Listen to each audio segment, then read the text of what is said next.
ലോകത്തിൻ്റെ പ്രക്ഷോഭ ചരിത്രത്തിൽ 500 വർഷം ഒരു അത്ഭുതമാണ്. തീവ്രത ചോർന്നു പോകാത്ത 5 നൂറ്റാണ്ടുകൾ. 500 5000 വർഷം പോരാടിയാലും അവർ തളരില്ലായിരുന്നു. അതെ, അത് മുഴുവൻ ഭാരതത്തിൻ്റെയും പോരാട്ടമായിരുന്നു.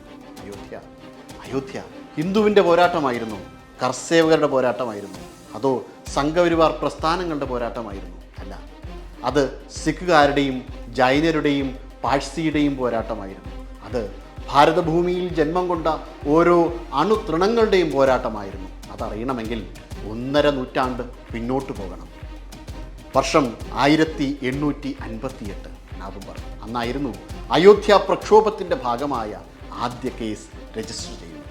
നിഹാങ് സിഖ് ഗുരുവായ ബാബ ഫക്കീർ സിംഗ് ഖൽസ നവംബർ മാസം 28-ാം തീയതി 25 സിഖുകളുമായി അയോധ്യയിലെ തർക്കമന്ദിരത്തിനുള്ളിൽ പ്രവേശിച്ച് അവിടെ വിഗ്രഹം സ്ഥാപിക്കുന്നതിനു വേണ്ട ചബൂത്ര നിർമ്മിച്ചു. അതിൽ ശ്രീരാമ വിഗ്രഹം സ്ഥാപിച്ചു. ശേഷം ഹോമകുണ്ഡം തീർത്ത് അഗ്നി തെളിയിക്കുകയും രാമൻ്റെ പൂജാ ചടങ്ങുകൾ നിർവഹിക്കുകയും ചെയ്തു.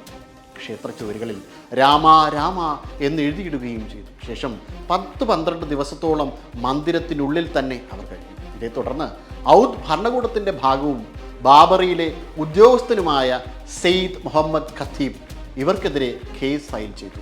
ബ്രിട്ടീഷ് പട്ടാളം ഇവരെ സൈനിക ശക്തി ഉപയോഗിച്ച് മാറ്റി ബാബ ഫക്കീറിനെതിരെ FIR രജിസ്റ്റർ ചെയ്തു.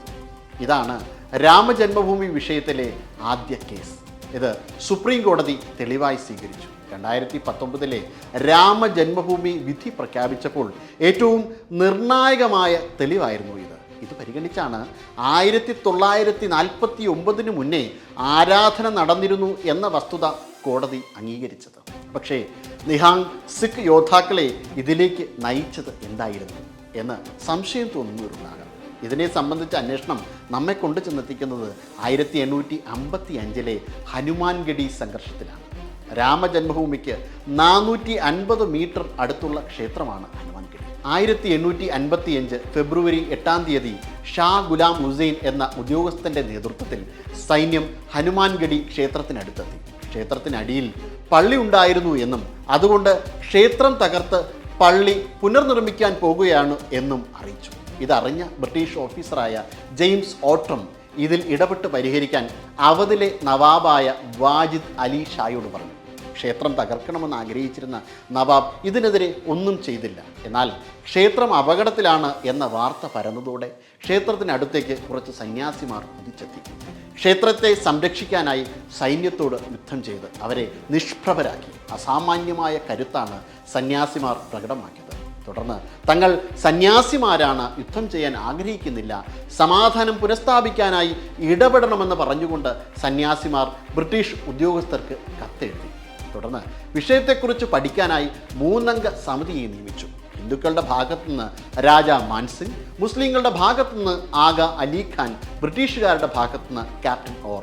കമ്മിറ്റിയുടെ ഭാഗത്തുനിന്ന് നിർദ്ദേശം വന്നാൽ ക്ഷേത്രം ഒഴിയാം എന്ന് സന്യാസിമാർ ബ്രിട്ടൻ ഉറപ്പു നൽകി. എന്നാൽ ഹിന്ദുക്കൾക്ക് അനുകൂലമായ വിധി വന്നു. അല്പദിവസത്തെ സമാധാനത്തിന് ശേഷം ക്ഷേത്രനഗരി വീണ്ടും സംഘർഷത്തിലായി.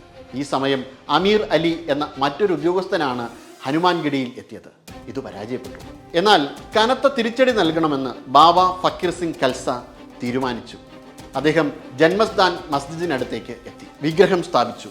ഹനുമാൻഗഡിയിൽ അരങ്ങേറിയ വിഷയങ്ങൾ വിശദമായി പ്രസിദ്ധ ചരിത്രകാരിയും ഇന്ത്യൻ കൗൺസിൽ ഫോർ ഹിസ്റ്റോറിക്കൽ റിസർച്ചിലെ അംഗവുമായ മീനാക്ഷി ജെയിൻ തൻ്റെ പുസ്തകത്തിൽ ഇത് വിശദമായി സൂചിപ്പിച്ചിട്ടുണ്ട്. ഇതാദ്യമായല്ല സിഖുകൾ വിഷയത്തിൽ ഇടപെടുന്നത്. 1672 രാമജന്മഭൂമിക്ക് വേണ്ടി ഗുരു ഗോബിന്ദ് സിംഗ് ഔറംഗസേബിനോട് പോലും യുദ്ധം നടത്തിയിട്ടുണ്ട്. വർഷം 1660 രാമജന്മഭൂമിയിലെ എല്ലാ പൂജകളും അവസാനിപ്പിക്കുവാനായി ഔറംഗസേബ് അയോധ്യയിലേക്ക് ആക്രമണം നടത്തി. തിരിച്ചടിക്കാനായി സന്യാസിയായ ബാബ വൈഷ്ണവ് ദാസ് തീരുമാനമെടുത്തു. പക്ഷേ സന്യാസിമാരുടെ അംഗബലം തീരെ കുറവായിരുന്നു. അവർ ഗുരു ഗോവിന്ദ് സിംഗിനോട് സഹായം അഭ്യർത്ഥിച്ചു. നിഹാങ് സിഖുകൾ സന്യാസിമാരുടെ സഹായത്തിനായി എത്തി.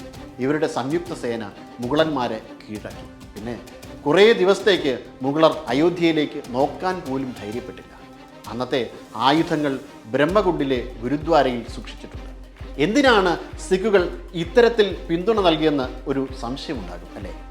സിഖ് ഇതിഹാസകാരനായ രാജേന്ദ്ര സിംഗ് സിഖ് ഇതിഹാസ് മീം ശ്രീരാം ജന്മഭൂമി എന്ന തൻ്റെ പുസ്തകത്തിൽ വിശദാംശങ്ങൾ ചേർത്തിട്ടുണ്ട്.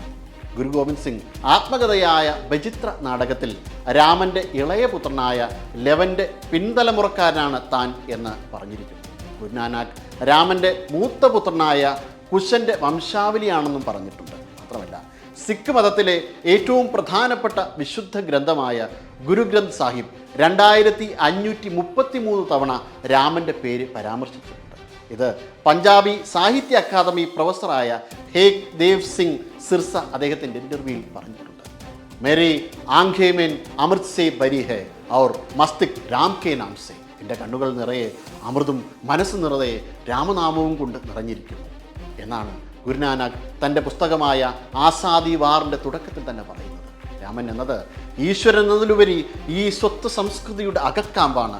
കഥ ഇതാകുമ്പോൾ രാമനു വേണ്ടി സിഖുകാർ മാത്രമല്ല, ഹിന്ദുക്കൾ മാത്രമല്ല, ഭാരതം മുഴുവൻ ഒരുമിക്കുന്ന കാഴ്ചയാണ് ലോകം കണ്ടത്. കാരണം രാമൻ എന്നത് വർണ്ണവർഗബോധങ്ങൾക്കതീതമായ ആത്മസത്തയാണ്. രാമൻ എന്നാൽ ഭാരതം തന്നെയാണ്. ഭാരതം രാമനിലാണ്.